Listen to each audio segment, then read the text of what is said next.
Hello, this is Crystal Racing here with some very real news. This time I am being 100% real and honest. John Todd revealed why he turned down chance to sign Ayrton Senna for Ferrari in 1994 from RaceFans.net. Quote, Ayrton Senna urged Ferrari's sporting director John Todd to sign him for the 1994 F1 season, despite the team already having two drivers under contract.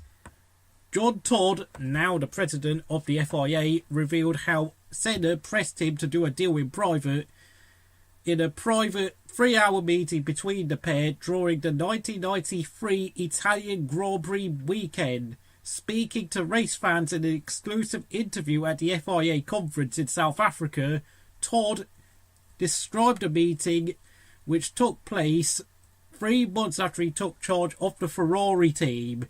At the time, Senna was driving for McLaren, who had been unable to stop Williams from dominating the last 2 championships. With arch-rival Alain Prost contracted to stay at Williams for 1994, Senna was looking for alternatives. Quote, I spent 3 hours in my room with him talking about joining Ferrari, unquote, said Todd. Quote, at that stage, in September in Monza 1993, he was interested to come. Quote, but he wanted to come in 94. And 94 we had 2 drivers, John Alesi and Gerhard Berger. Quote, I said, we have 2 drivers. He said, but in Formula 1, contracts is not important. And I said to him, for me, contracts is important, unquote. At the following round in Portugal, Prost announced his decision to retire and Senna grabbed a chance to join Williams. It proved to be a fateful decision as he was killed at the 3rd round of the 1994 season at Imola. So, in this video, I'm going to talk about how 1994 was indeed one of the most traumatic and tragic seasons of Formula 1. Pre-season testing saw JJ Leto, who was driving for Benetton and became Michael Schumacher's teammate for the season, get injured in a testing crash, which saw him badly hurt his neck and meant he had to miss over half the season. At the first race at Brazil, Jos Verstappen, Eddie Irvine, Eric Bernard and Martin Brundle were involved in a huge crash on lap 21, which saw Irvine push Jos Verstappen off the road. Jos Verstappen lost grip as he went across the grass and then flew into the air and landed on top of Martin Brundle's helmet and caused all 4 cars to get taken out. However, of course, at San Marino, Rubens Barrichello on Friday morning practice would suffer a horrifying crash where he was saved by Sid Watkins. However, the next day on Saturday,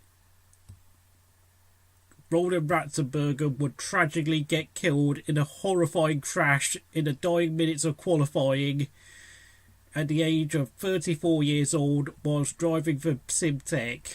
He had only ever started 1 Grand Prix for the Simtech team and he died at the age of 34 years old. He was from Austria and he left no kids and he left his family behind, but he had no kids. Sunday, however, would see one of the most morbid, horrifying days in the sports history, however, as a start line crash saw JJ Leto's Benetton stall on the grid and then Pedro Lami's Lotus went flying straight into Leto's car, causing debris including Lami's right front tyre to fly into the grandstand and injured 4 spectators and a policeman. The safety car came out, but it turned out to be a very slow version of an Opel Vectra, which caused the cars to lose tyre temperature, and tragically on lap 6 Ayrton Senna went off the road, crashed into the concrete barriers at Tamburello and was pronounced dead later that evening when he was taken to hospital. Ayrton Senna was 34 years old, left no children behind, and died an absolute legend of this sport. However, of course, it had been found that there was an Austrian flag inserted inside Ayrton Senna's cockpit because it was thought that Ayrton Senna had planned to wave a flag after the race. The race was red flagged, and however, during the red flag period, LaRousse mistakenly released their driver Eric Comas out of the pit lane, and Comas was marshalled to stop at the Tamburello corner. Of course, it has to be remembered though, 2 years earlier at Belgian Grand Prix practice, Eric Comas had suffered a horrendous crash in his Ligier, and the first driver to come on the scene and to check if he was okay was indeed Ayrton Senna. So in many ways, whilst it was a team's mistake, there were those who speculated Eric Comas was trying to return the favour to Senna. However, as the race restarted, Berger took the lead but would retire with suspension failure on lap 15. And then later on in the race, towards the last 10 laps, when Michele Alboreto was exiting the pit lane, his right rear tyre came off whilst leaving the pits. He had already accelerated to well over 100 miles an hour, and the errant wheel that had gone rolling back down the pit lane went and hit a member of the Ferrari pit crew, causing severe injuries to that stricken member. Alboreto's car came to a halt outside the pit, meaning that the sport would legislate a speed limit of 120 kilometers per hour during the race and a pit lane speed limit of 80 kilometers per hour during practice and qualifying, and pit crews would remain inside their garage unless they were needed to come out to do their pit stops. Despite meetings in Monaco the next race about improving the safety of the sport, which was in real need of massive help improvement, Karl Wenglinger suffered a horrendous crash on Thursday morning practice session, where the head injuries he suffered whilst crashing in his Sauber caused him to be in a coma for the next 3 weeks, and his teammate Heinz-Harald Frentzen was withdrawn for the rest of the weekend, whilst Williams ran just one car for Damon Hill as they refused to run a second car out of respect for Ayrton Senna, whilst of course Simtek themselves only ran one car for David Brabham out of respect for Ratzenberger. After 4 races, Michael Schumacher had won all 4 of those races, leading the championship with 40 points, and with his nearest rivals over 30 points behind. Spain would see yet another accident, with Andrea Montermini, the guy who had replaced Ratzenberger in the Simtek, having a huge crash at the high-speed final corner. Thankfully, he had only suffered a broken ankle and a chipped heel, but I think you now can get the picture now. After 5 races, there had been at least quite a few injuries, at least a dozen people injured in accidents, and of course 2 drivers dead.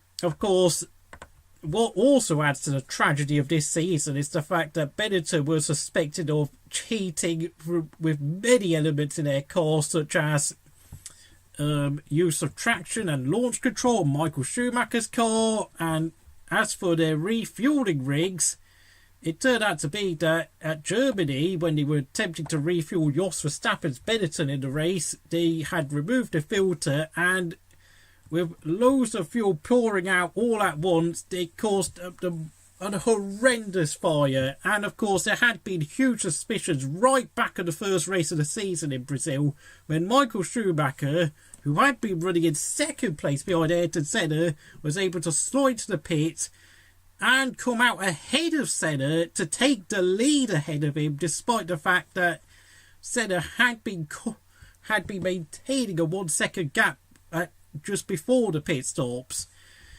Meaning, of course, however, Michael Schumacher would eventually come under punishment for his unsportsmanlike behaviour, where he would suffer a 2-race ban after having been given a black flag at the British Grand Prix, and then of course disqualified from the Belgian Grand Prix due to his plank wearing beyond the limit of 10% wear, meaning that he missed out the Italian and the Portuguese Grand Prix.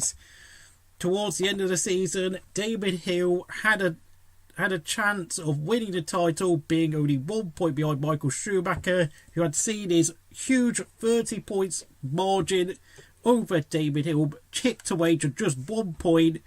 And as many of you may know, Michael Schumacher, after having ran off the road in a unforced error, went and shut the door on David Hill in order to defend his lead, and both drivers were taken out on the spot.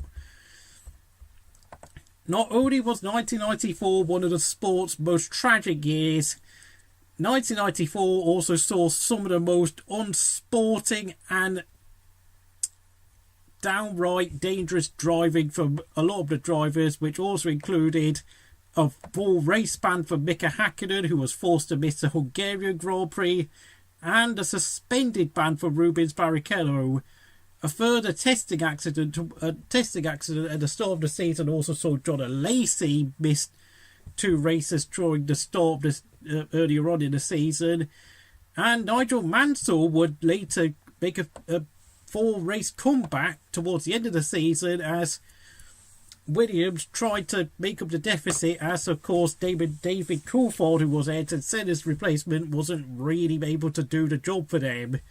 All in all, 1994 really will be remembered as one of the sport's darkest years. Great lengths have gone to improve the safety of the sport, and I have to say, as a fan who is 28 years old and as you never got a chance to see any of the races live back then because I was too young to be interested in Formula 1, it really does show how far the sport has come in terms of safety.